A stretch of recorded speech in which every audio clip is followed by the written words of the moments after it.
Welcome to the Open Talent Report, the award-winning podcast where we dive deep into the emerging trends in global employment, the future of work, the talent crisis, the demographic deficit, and the new world of work with our expert host, Connor Heaney. Connor is the managing director at CXE EMEA, a company that takes the hassle out of finding, compliantly engaging and paying contractors anywhere in the world. In this podcast, Connor brings you captivating conversations with top CEOs, visionary founders, and industry experts. Together, they shed light on all things open talent and the evolving nature of work itself. So grab your headphones and join us on this exhilarating journey.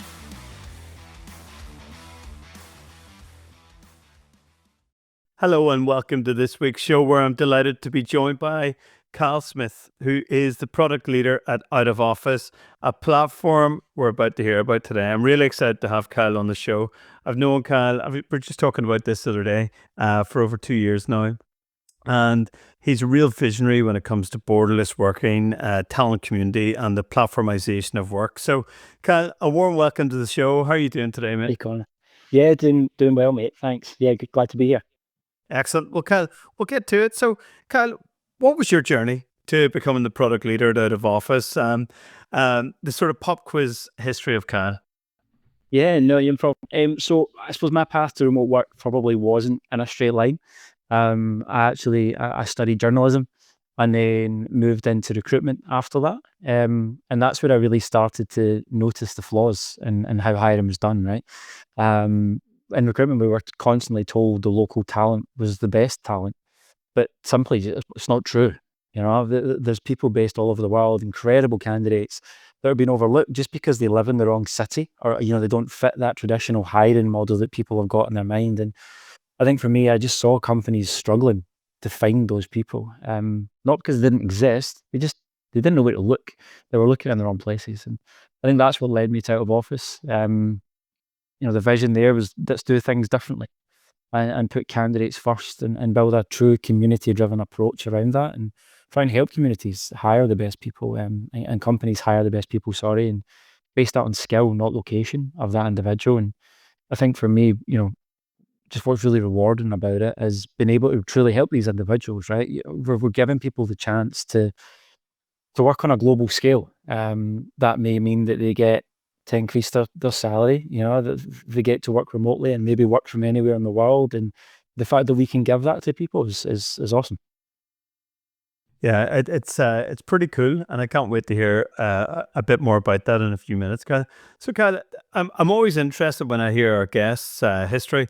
So, from journalism to recruitment, I had a sort of similarly weird, it might seem from the outside. So I went from the law, as it's called, or was called, to recruitment, and it was quite refreshing, actually. But what made you jump ship, Kyle? What was the motivation to come into a completely different sector? I think for me, going from journalism was the dream, right? And that's what I wanted to do. I wanted to do TV and radio was where I see myself. Maybe like the face for the radio, some people would say. So I think I seen opportunities there, but unfortunately, it's one of those industries. If you don't have the time and the financials, it's challenging.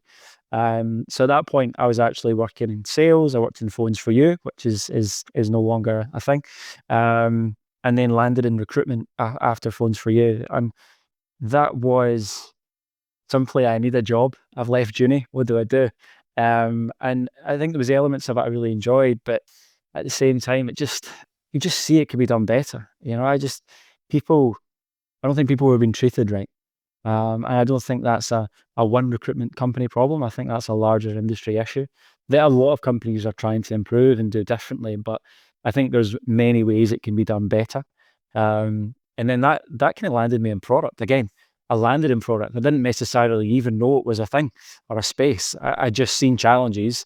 I like to solve problems, and then was like, oh, there's a job for that. And then found myself in product. Like, Kyle, a couple of things maybe to unpack there, if we may. So, Yeah.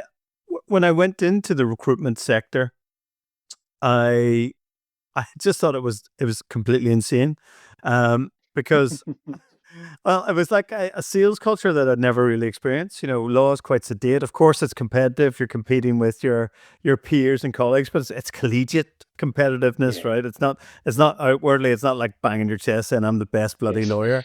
But when I went into recruitment, I started with an amazing company, Kyle, in the city of London called Aston Carter that were subsequently acquired by the Allegis Group. But Mhm. that aside, it was a pure sales culture. It was a great learning experience for someone who'd never really sold anything before.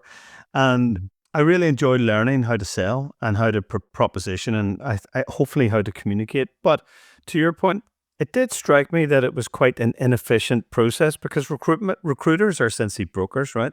And Well, for me, if you're a broker, there's inefficiencies there. And of course, the best brokers exploit those inefficiencies to make money, and that's okay. That's fine. I mean, I'm a capitalist. I support people making money, but I'm also a believer in efficiency and effectiveness.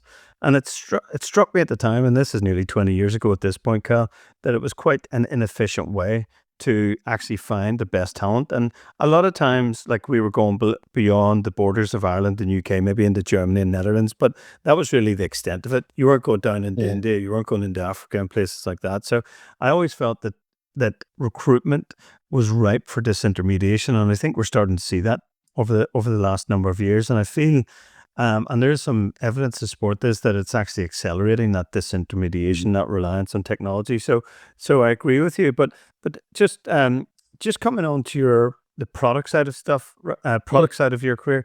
Kat, what is a product leader? What is a product manager for those of our audience that aren't hugely familiar with that? That's a minefield of a question, Connor. There's probably about 50 different answers, and they will all be in some way correct. But the way that I really see it is it's someone that's a product leader who is there to support the vision and help create that vision and mission for a product, a platform, whether that be physical or digital.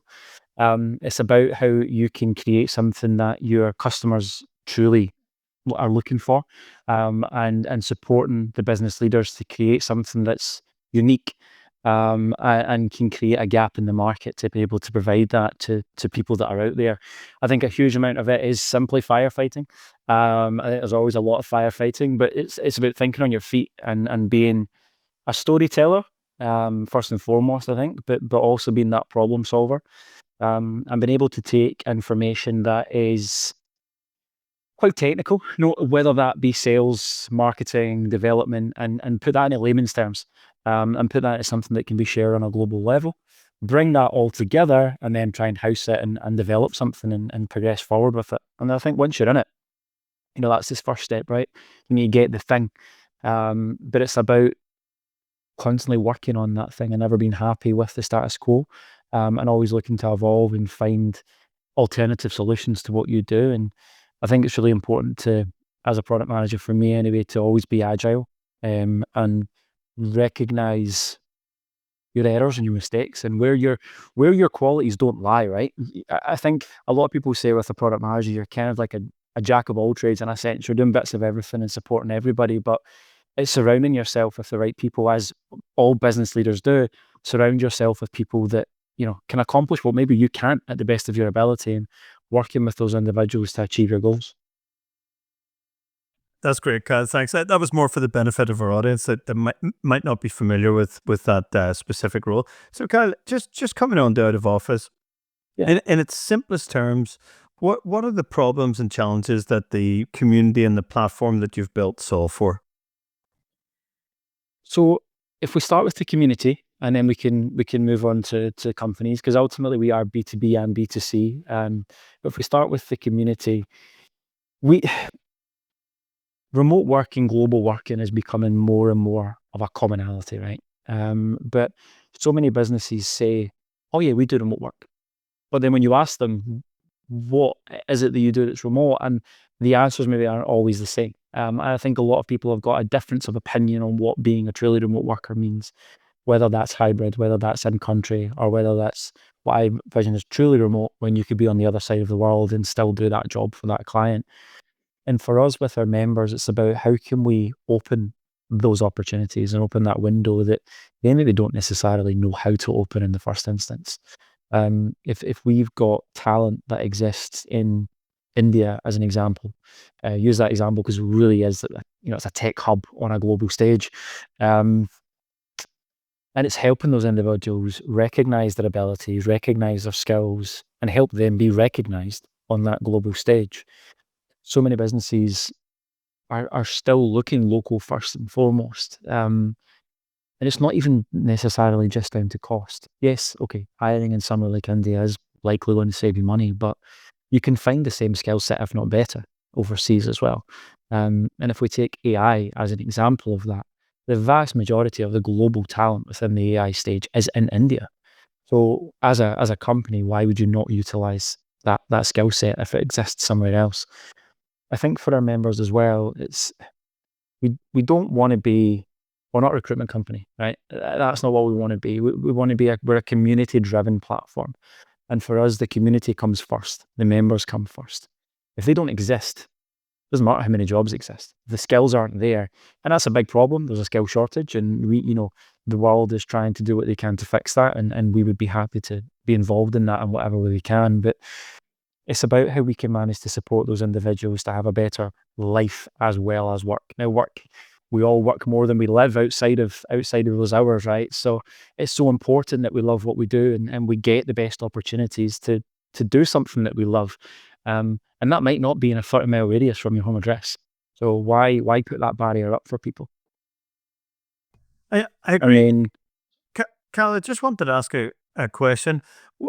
Like, it strikes me that out of office is tapping into something that's really meaningful about helping workers in countries like India and other places like China level up to the global standard or potentially better than the global standard. Because if you look at how much, let's say, a software developer is paid in India versus Silicon Valley, there's a huge delta, a huge difference, right? huge.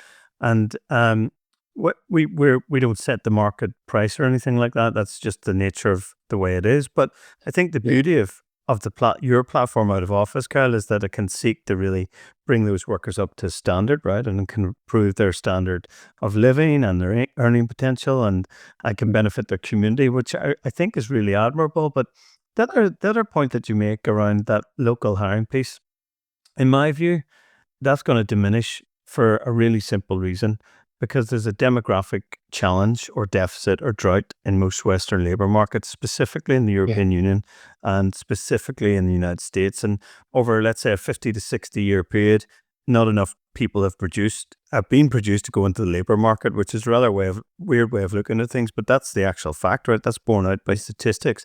And the net impact of that is that there's less people to do the work, and that's why there's a skill shortage.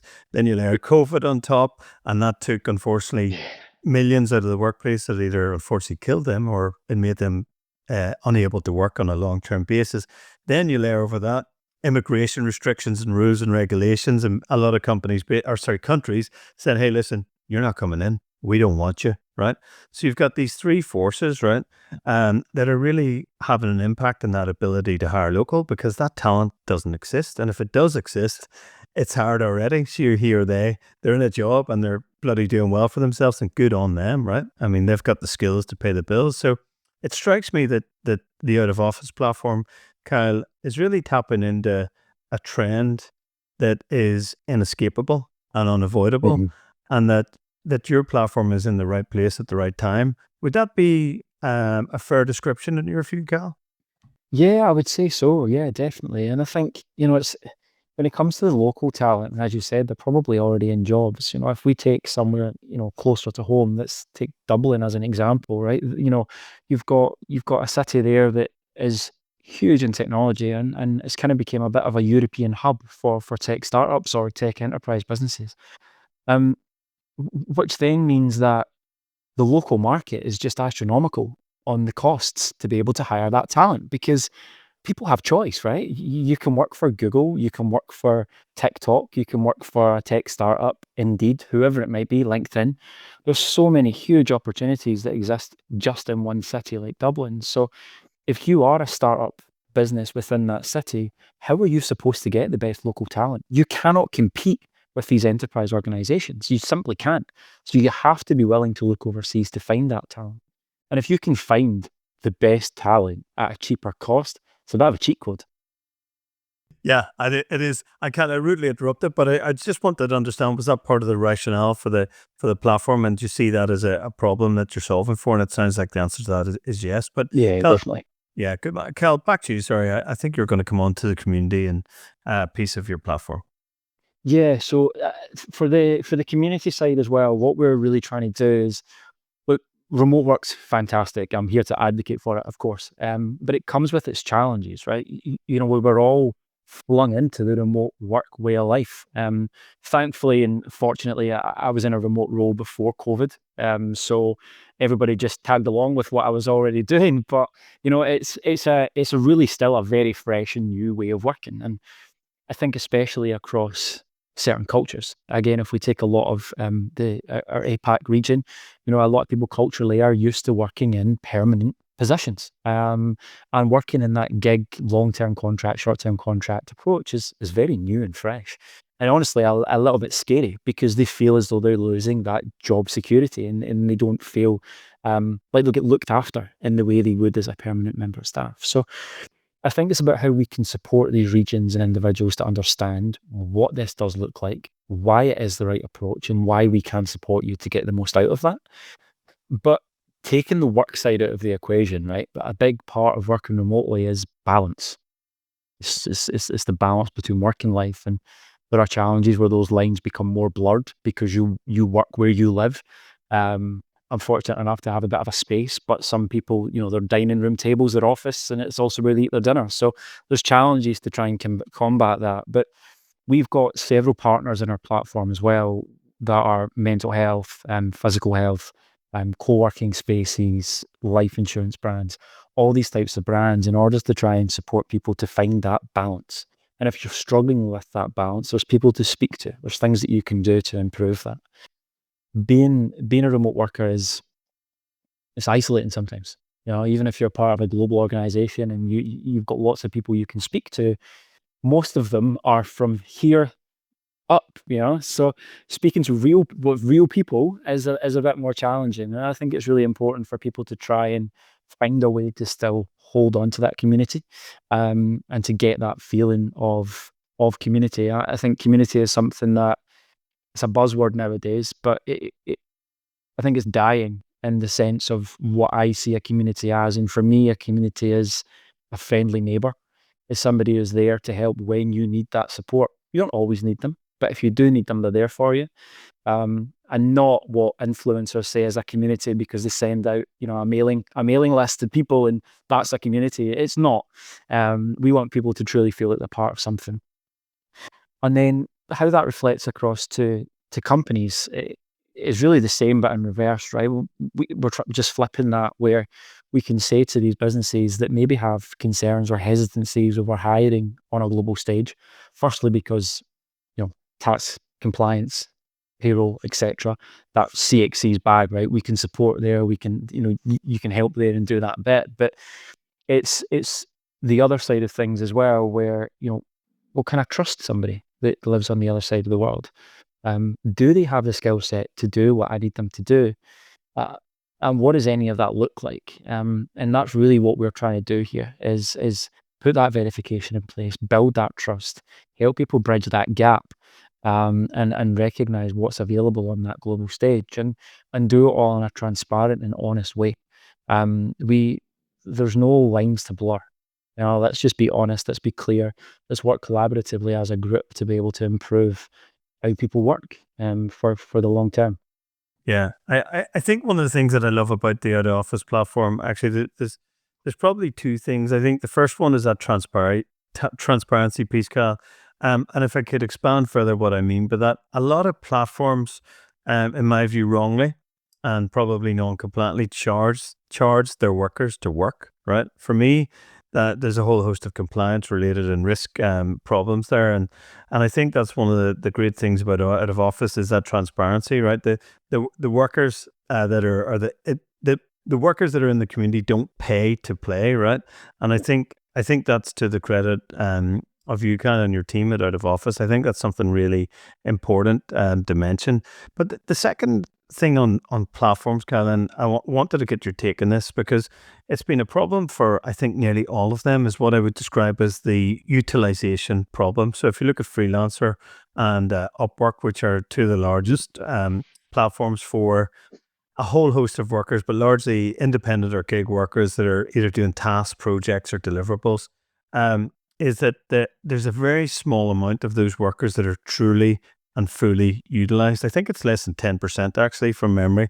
There's various reports to support this. I think the best one is the European Labour Organization reports over a couple of year period in the early 2021, 2022, just for anyone listening that really wants to geek out. But in terms of the utilization problem, how does Out of Office solve for that? Are you going to have a closed and smaller community that's much more specific? And if you look at Upwork and freelancer.com, for example, who've got like 80 million plus, and probably between them, they've got like 160 million people on their platform, but like 10, well, not 10, but let's say a million or less are really utilized. So from Out of Office perspective and your perspective, how are you going to solve that utilization problem on your platform, Cal? Yeah, so I think exactly what you said. It's about us having a niche, right, and sticking to that niche and trusting in the space where we recognize that skill set. A lot of these marketplaces have evolved recruitment massively. Right? First of all, they've improved a lot of those processes and allowed clients to have a lot more control over who they hire, how they hire. But like you've said, it's en masse, right? How can anybody be truly, truly catered for if it's en masse? Just look at the shop local trend over COVID, right? Look at it now. I think it's Etsy that's got the advert on, is it made by a machine or is it made by a person? And people can buy things en masse, people can do things en masse, and they look great and they're fine and they work. But I think we're moving into a world now where it's how do we combine what we do with technology, but still recognize humanity? And how do we use the human skills to provide the best possible service? Technology can do so much, and it can definitely support everybody in their workflow and their daily life. But doing anything en masse, something fails somewhere, something falls behind. And we do not want to be in a position where we've got 1 million users. We're a community. Communities, if you look at, there's a book called Sapiens, and it speaks about what's a community and how big is a normal community. And I can't remember the exact numbers, but I think it's something like 250 people. And anything above 250 people, it becomes really challenging to hold a true community. So obviously we're not going that small. That's to the extreme. But we want to do something similar in that sense, where it's about creating specific niche groups and focusing attention on them based on what they are all about. So, we focus on AI, cloud, cyber, data, and then drips and drabs of other stuff if it comes up and is relevant. But, within those groups, we focus our content and we focus our conversations on those groups. We want to make sure that they feel included. If we look at the content that we create, it's all member driven. The vast majority of it is member-based interviews. So our members are paramount to every single thing that we do. And if we start working with clients and we get to the stage in 10 years where we're sending across 50 CVs just hoping something sticks, then we've turned the wrong corner. Yeah, I agree. And I think there's something in that community piece that will make the utilization problem that other platforms experience less relevant, Kyle, because it strikes me that members are in the Out of Office platform, yes, of course, to get a job. Yes, of course, to either become a digital nomad or to work with a large global enterprise from their home country, whether it's in India or a country in Africa, for example, or APAC or Ireland to America, which is probably more common actually. But I think that community that you're building and have built will actually be really helpful to make members feel much more valued. And that it's not just about a job, it's about being part of a community with the upside that you could get a bloody great job at the end of it. Exactly. For me, it's an ecosystem. It's Yes. it's not one thing that does one thing, right? If we can partner with the best benefits, if we can provide the best content, we can have the best events, and oh, by the way, we can also provide you the best opportunities. Yes. For me, it's that long-term goal. And I think, again, if we look at the standard model, within a standard recruitment model, the person is only as important as the job that's available at that point in time.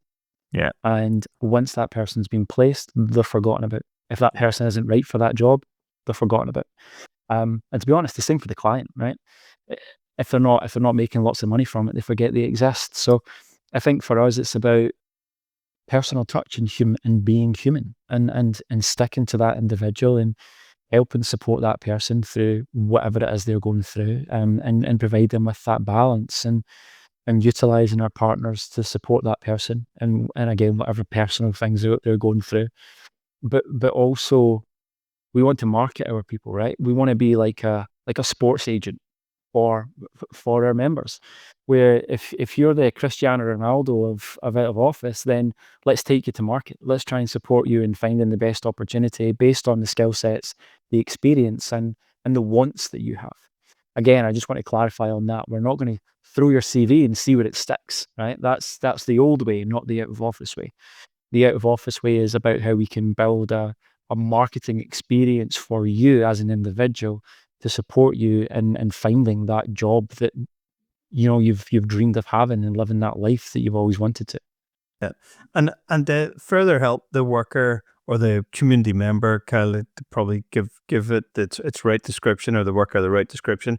Is there a matching algorithm in the background that will help the worker get the best possible job? Because, that's important too. The speed, not getting, I suppose, contacted by one of our out of office team to say, hey, listen, what about this project manager job? And the person's like, well, I'm actually an AI Python guru. That's not really relevant. So is that built into the platform too, Kyle? Yeah, absolutely. So we've got a kind of multi-pronged attack, right? We've got our solution, which is focused on the community. Our slogan is live, work, hire borderlessly. The community is about living. And working and hire is the other side of the platform. And we've got that algorithm in there to support us in finding the best people within the platform. Now, everybody goes through a stage of verification before they're accepted. So even a low match is still a match, right? There shouldn't be anybody in there that's completely irrelevant. But in any of those scales, the algorithm does a huge piece in allowing that to be possible. But again, where we want to push out of office is we are technology and being human and connecting those dots, right? It's not just about a computer doing everything, and it's not stuck in the olden days where humans do everything. It's how do we combine these two things? So if we look at our growth team, we've got a team of 3, soon to be a team of 5. And between the 3 of them, they've got over 30 years of experience within IT-focused recruitment. And they all recognized that the industry had to change. So we're really driven by the experience that people can bring, and then combining that with the technology to provide them with the best possible technology and platform and support to do their job at the best of their abilities. I love it. And Carl, listen, there's some real concern out there from workers, but also from end users who want to hire remoteless or borderless workers, around some of the compliance challenges and other challenges. How does out of office address those common challenges, some of which are real and some of which are potentially misconceptions? So I think a huge part of it is utilizing partnerships and businesses that we connect with. So, yourself with CXC and what we can do to be able to ensure that people are paid compliantly, and that they're looked after compliantly across the globe. That's a huge first step there. I think other elements that some companies may have as concerns are these people legit? And is there a fraudulent CV sitting on our desk? And that, for me, would be actually the concerns of the marketplaces. When you're working on mass, those chances are going to be higher. But again, we meet all of our members, and we meet them all for a 30 to 45-minute call at minimum. And then we have an extra little trick up our sleeves where we can connect with them on a community, and we can see how they connect, what they do. Quite quick to tell if somebody's not real, and doesn't have what they say they have when you've got a community there. I think so many businesses nowadays, right? They'll look into your social media accounts before they'll hire you, whether that be your your political views, your mindset, whatever it might be, that a lot of it now plays into how people make decisions. So having our own community there truly allows us to know who our members are, which then means that we can take the best people to market because we know them on a more personal level, not just about what do they have the skills, it's are they the right person. I think that would probably be the biggest compliance risk I can see from, that standard recruitment approach, alongside, as I said, with the, being able to pay these individuals compliantly from anywhere in the world. And for the workers themselves, Kyle, how does out of office look after them? I think you mentioned maybe some of the benefits and also helping them with things like mental health. So can you just tell us a bit more about that? How your platform out of office looks after those workers, perhaps in a better way than some of the other platforms that are out there? No names mentioned, of course. Yeah. Yeah, of course, Big Brother might be watching, right? So yeah, I think for us, it's about the partners are a huge part of it, right? There's certain things that, look, we could go and hire psychologists to work for out of office. We could go and build all these things ourselves, but there's got to be a point where you recognize, stay in your lane. This is what we're good at. Let's build an ecosystem with people that are better at it. And how do we utilize those skill sets? So we partner with a business called the Able Mind, and they've got an application. I may butcher the name they have here, but it's basically like it's a 10 minute recovery session. So you can text a psychologist, a counselor, within a 10-minute block over, if you've got some concerns, or you struggling with something, or you go into an interview and you're feeling anxious, whatever those things might be, you've got that period of time to speak to that individual. Now, you can do that once, 10 times, 50 times, whatever works for you. And that can then lead to more, personalized sessions with that individual. As I mentioned, being a remote worker, really easy to feel disconnected, and it's really easy to feel quite lonely. My life tends to be speaking to someone's head, or my 3-year-old daughter and my wife, and as much as I love them to bits, sometimes you want somebody outside of your direct connection to be able to speak to. So that's where we really focus with the community, and how we can help these people connect rather than Friday drinks, right? And I think that's something a lot of people miss from that office culture. As those, and to Americanize it, water cooler chats, and that's something that doesn't really exist in a remote setting. A lot of businesses have tried to do it, but it felt quite forced. That's, have a random coffee break with a random person within the business for 20 minutes. No thanks. No, exactly. No, it feels really weird. It feels very uncomfortable, and nobody enjoys it. So it's a learning curve there, right? How do we find the balance where someone can feel like they're part of a community and can feel that sense of belonging without it feeling forced or disconnected?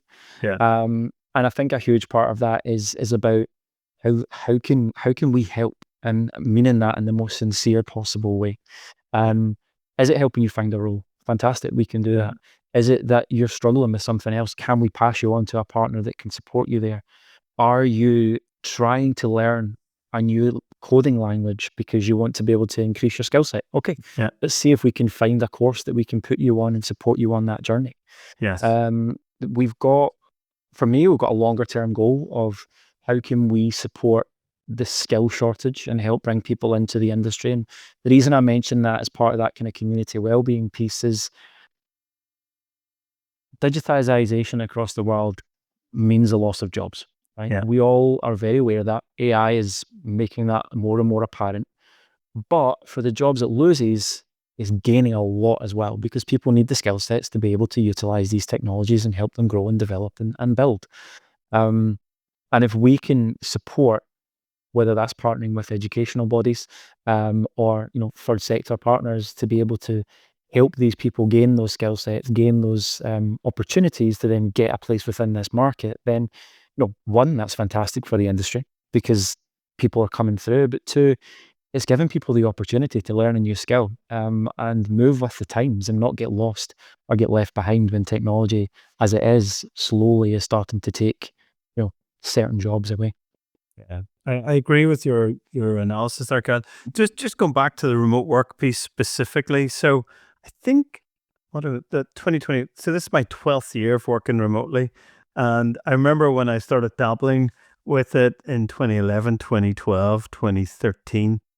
I was working in an MSP, large MSP company at the time, RPO company. And a lot of it was presence equals influence, right? And proximity equals influence, right? To your boss, to your peers, and all that.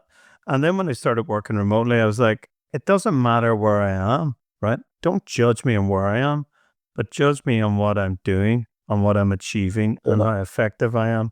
And that's really how I see it. Now, I do see remote work as a privilege because, in some respects, how remote workers and knowledge workers like us, we're in the minority, right? If you look at the so-called deskless workers, they're the largest population of workers in the world. The people on the front line, right? The people in the factories, the people in the shops, right? Now, of course, some of those jobs may be automated, and I hope there's jobs to replace those, or much more meaningful work, or just as meaningful work. But I think for me, remote work removes that presence equals influence, and moves organizations and also workers. Workers have a responsibility too to be effective and efficient in what you do. And whether it takes you 3 hours, 5 hours, 15 hours, my view is that's on you, right? You got to get it done. You got to be responsible. But I think some of the things about remote work I do miss, right? Or sorry, remote work versus the office, which is particularly when I was a younger fellow. I did like Thursday night drinks in London, and I did like Thursday night drinks when I lived in Dublin. No, that's quite an Irish and British or Scottish thing. It doesn't translate across all cultures, right? But I miss that socialization, but I'm probably too old for it now, and I probably wouldn't want to go. But but but but this is one of the things I do love about remote work, though, is it gets rid of all those petty office infringements, right? Cal, I don't know if you recall this. The people that eat tuna, right? And they put the tuna fish in the microwave. And the microwave. Yeah. They steal your coffee cup. Yeah, broccoli. They steal your coffee cup. I think remote work is dispensed with all that, and for the good, right? And I think it makes for much more meaningful and effective work. But the absence of, the flip side of that is maybe that personal connection is somewhat lost, to your earlier points. You only see people from the head up, or if you're a short arse like me, maybe from the chest. Sorry, just here. This is more inaccurate. But yeah, no, I love the remote work conversation, Cal. You've mentioned AI, Cal. AI is something I'm concerned about, particularly the emergence of AGI that has the potential to be smarter than humanity. I think if you look at some of the predictions, Ray Kurzweil, if you look at Musk, if you look at the current CEO of Google, they're all basically saying that within a 4-year time horizon by 2029 that AI collectively will be smarter than humanity collectively, right? Which is, is it surprising? No. Is it scary? Yes and no. But the concern for me is the speed of acceleration of jobs displacement. And I think the word displacement should be replaced with a better word, which is no jobs, right? People are losing their jobs. That's what it is. Displacement's a nice way that economists say it, but I mean, it's not nice if you're on the sharp end of that sword, right? And you've no alternative. And for me, I'm concerned about that speed, because the speed of this, coupled with the profit motive from companies, and again, I'm a capitalist, right? Again, I believe in the free market, but when the profit motive takes over, every business will have a competitive imperative to replace people with technology where they can, right? And for me, the net of that, if it continues unabated, is quite scary, because that means there's going to be very few jobs, in my view. What's your take on that, Cal? Because no one's actually been able to convince me of the alternatives, and I've done my research, right? So I'm ready. We don't want to live in a world like Wall-E, okay? And that's the truth of it. There's always the risk. Humanity has a tendency at certain points to be lazy, and if something can be done easier and it can be done quicker, let's choose that route. And it's trying to find a balance, and we're all guilty of it, right? We're all guilty of simplest of things back at school, using a calculator when you could have used your brain, right? It goes way back to just how we are wired as people. But I think I agree that I think there's a bit of a scary point behind it, is, is Arnold Schwarzenegger about to walk out as the Terminator, and that becomes our life if AI becomes so powerful. But the worrying aspect just now is that the governance behind it is not keeping up with the rate the technology is growing. Yeah. And I think that's the biggest risk factor just now, where you're able to deep fake at just an alarming speed, and anybody can now do it. You don't need to have that technological mind to be able to accomplish these things. And I know now certain governments and certain countries have put laws in place to create legal convictions against people that are doing these things. And I think that's a big step in the right direction. But so many of these technologies are now built on open source platforms as well, which again makes it so easy for anybody to use it for whatever they see fit. And it's about the governance catching up. I think that's the biggest question mark at the moment, and that's where the attention should be placed, is how do we get the governance to be in the same position as the technology. And it's also about how do we connect the disconnected, right? Because AI at the moment is relatively disconnected. You've got multiple platforms all competing with one another, storing data in different ways across different platforms. And if we look at the house tech market, 5 years ago, Matter appeared to be able to allow people to use the same technologies wherever they bought that. So whether that was an Apple, an Alexa, whatever it might be, they could all speak to one another and start to operate together slowly but surely. And I think that governance is something that needs to be put in place with AI as well. So the information is shared across platforms. I think that makes it simpler for the end user, because you can use one and you use them all, so you can benefit from everything that exists. But it also creates this one data point where it becomes easier to then govern what we're doing with that information. If it's stored in millions of places, well, there's going to be a leak. If we can keep it closer in one place, yes, okay, it increases the risks of that. If that leaks, it leaks, but you can create more governance around it, and it's easier to then control and fit to the will of what we need. So I think I'm not really answering your question, but I think, yes, there's risks, right? There's a lot of challenges and there's a lot of scary things around it. But if I can flip it on its head, I think there's huge advances that are being made by AI by the right people. Okay, there's always going to be people that take advantage of something that exists in the market to do something wrong, whatever that might be. But there are so many places that AI can be utilized to improve everybody's life. Whether that be what they're doing with it from a medical perspective and what it's doing within medicine to support finding diseases early, or helping find cures or operations for people in a cleaner way. Whether if we take it closer to what we do and what it can do to support with workflows, and provide, better products. You can get AI to do things that maybe you don't have the skill set in a smaller team to do, and can you utilize that to do that for you? If I take my role as an example, within out of office, I'm the only product manager, right? And sometimes I want to chat. I want to be able to speak something through and work out, is my idea good? Can I balance it? What can I do with this? And I'll utilize AI. I'll have a conversation with AI on what my idea is and some of the blockers I think that might exist, and can it find solutions to make these things possible? So I think there's many ways it can be used for good, but just come back to my point on it just has to be governed in the right way. Take DeepSeek as the example right now, right? There's already, within a week, it went from being the AI technology to being banned in several countries. So how quickly these things can change. But I also think that's a great example that we're aware of it. So we are very quickly trying to shut it down before it gets out of control. Yeah, I completely agree on that governance point, Cal. I think it's an exceptionally well-made point. And I think if we don't get that governance and get the governance arms around it quickly enough, then unfortunately it might be too late for some of the downside risks. But the upside risks, the upside potential on AI as an avid user, it's mind-blowing. I remember like this will give away my age. I know I look younger, but bear with me. But I remember when CD-ROMs came out and you had all the encyclopedias of the world in one disc or two discs called Encarta. Now this is like the 90s or whatever. And then I was like, whoa, all the information in the one place. And then literally within about a year or 2 years after that, the information superhighway, as it was then called, which subsequently became known as the internet. And you could just access this world of information, but I couldn't talk back.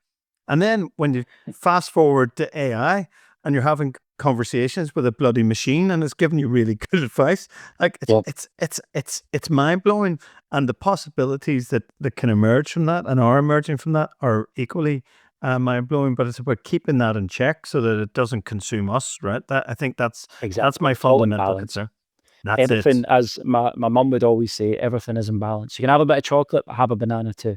You know. I like Grandma. It sounds like the sort of stuff I say to my kids, and and I find bananas hidden all over the house that are never eaten.